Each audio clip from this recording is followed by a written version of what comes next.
ఇది ఒక టెక్నిక్ అనుకోండి, ఏదో కుదిరింది అంతే. రైట్, అంటే చాలా they have to do lot of home work అన్నట్టు. కొంచెం ఫోకస్గా చూడాలి నా సినిమాలు.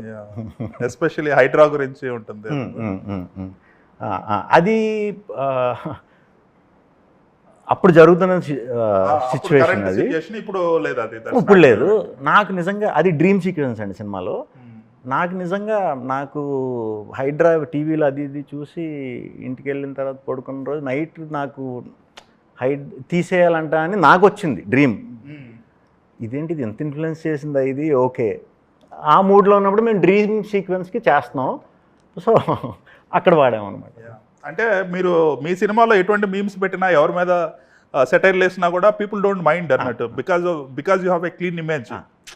ఒక వర్గానికి కానీ లేదంటే ఒక పార్టీకి కానీ ఏదైనా ఉంటే పీపుల్ విల్ ఎక్స్ట్రాపులేట్ అండ్ ఇది ప్రాబ్లీ ఒక్కసారి అది జరిగింది. I don't think others will, మీరేమన్నా జోక్స్ వేసినా మీమ్స్ పెట్టినా కూడా అదర్స్ వోంట్ మైండ్ అన్నట్టు.